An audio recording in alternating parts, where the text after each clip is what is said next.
নমস্কাৰ মই উৎপল এদিন কেৱল বিৰোধিতা কৰি বিজেপি মিত্ৰজোঁটৰ পৰা ওলাই আহিছিল অসম গণ পৰিষদ কেন্দ্ৰীয় চৰকাৰক দুষ্কৃতিকাৰী বুলি উল্লেখ কৰি সংবাদ মেলত নৰেন্দ্ৰ মোদী চৰকাৰ আৰু অসমৰ সৰ্বানন্দ সোণোৱাল চৰকাৰৰ বিৰুদ্ধে হুঁচাৰ হৈছিল অগপৰ সভাপতি অতুল বৰা কেৱল বিৰুদ্ধে তেতিয়া অগপৰ সভাপতি অতুল বৰাই সৰ্বানন্দ সোণোৱালকো আহ্বান জনাইছিল জাতিৰ লগত থাকি মুখ্যমন্ত্ৰী পদৰ পৰা পদত্যাগ কৰিবলৈ বিজেপিৰ সৈতে থকা পূৰ্বৰ জাতীয়তাবাদী লোকসকলকো অতুল বৰাই আহ্বান জনাইছিল বিবেচনা কৰি চাবলৈ কিন্তু আজি কলৈ গ'ল সেই অসম গণ পৰিষদ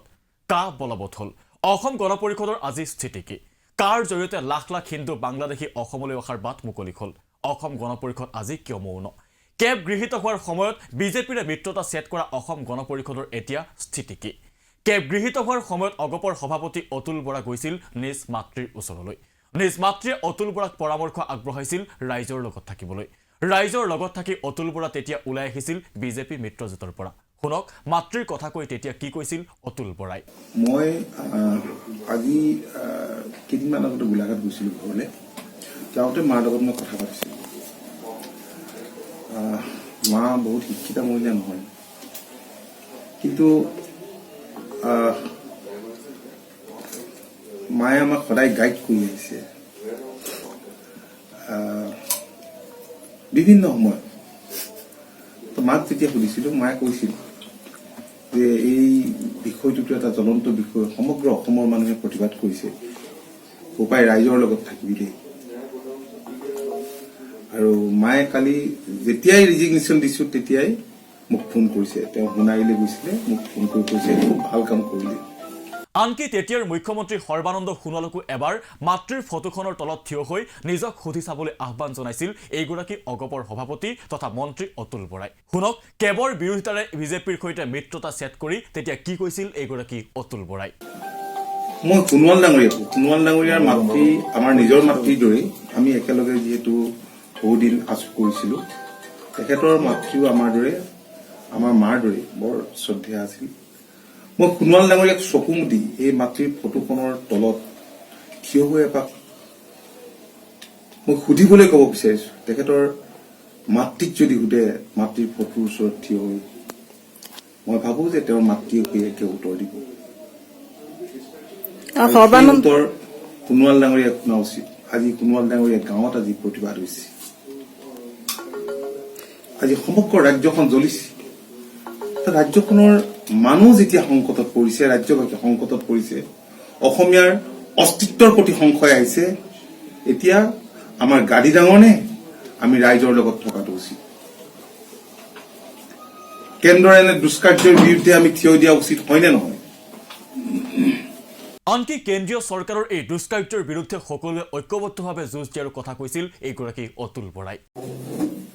অসমীয়া জাতিৰ এই সংকট কালত আমি অসমৰ ৰাইজৰ লগত লগ লাগি কেন্দ্ৰীয় চৰকাৰৰ এনে দৃষ্টিভংগীৰ বিৰুদ্ধে কেন্দ্ৰীয় চৰকাৰৰ অনীতিৰ বিৰুদ্ধে আমি ঐক্যবদ্ধভাৱে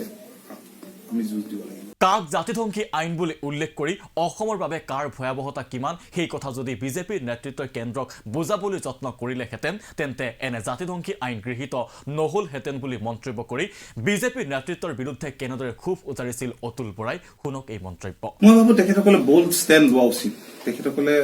এই ক্ষেত্ৰত নিজা সিদ্ধান্ত কেন্দ্ৰক অৱগত কৰা উচিত আৰু তেনেকুৱা সিদ্ধান্ত অৱগত কৰিলে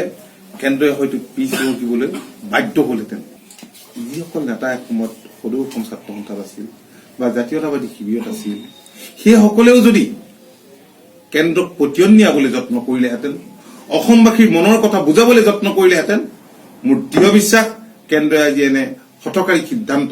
এনে জাতিধ্বংসী সিদ্ধান্ত গ্ৰহণ কৰিবলৈ সাহস নকৰিলেহেঁতেন অসমীয়াৰ আবেগ অনুভূতি স্পৰ্ধা জনাই আজি কেন্দ্ৰীয় চৰকাৰে যিটো কৰিবলৈ গৈ আছে ইয়াতকৈ আৰু অসমবাসীৰ কাৰণে অসমীয়া মানুহৰ কাৰণে দুৰ্ভাগ্যজনক কথা ক্ষমতাৰ লালসাত নহয় জাতিৰ স্বাৰ্থত থাকি কাম কৰা বুলি দাবী কৰা অতুল বৰাই সাধাৰণ কাৰ্যকৰ্তালৈ তেতিয়া কি আহ্বান জনাইছিল শুনি লওক আমি শেষ মুহূৰ্তলৈকে জুৰিছো আমাৰ ওপৰতো ৰাইজৰ সন্দেহ আছিলে ভাবিছিলে যে তেওঁলোকে মন্ত্ৰিত্বৰ লোভতেই তেওঁলোকে এইবিলাক কৰি আছে নেকি কিন্তু আমিতো ৰাইজক বাৰম্বাৰ কৈছিলো যে আমি চৰকাৰত থাকি ইয়াৰ বিৰুদ্ধে আমি প্ৰতিবাদ কৰি যাম আমি ৰাজপথত প্ৰতিবাদ কৰিছো ৰাজপথৰ পৰা আমি সংসদৰ মজিয়ালৈকে প্ৰতিবাদ কৰাৰ প্ৰতিশ্ৰুতি অসমৰ জনসাধাৰণক দিছিলো যিসকল লোক আমাৰ পৰা যোৱা সময়ছোৱাত ওলাই গৈছিল বা আমি একেলগে কাম কৰাৰ সৌভাগ্য ঘটিছিল মানে গ্ৰাছৰুটত বিভিন্ন পৰ্যায়ত সেই সকলক মই আহ্বান জনাইছো আহক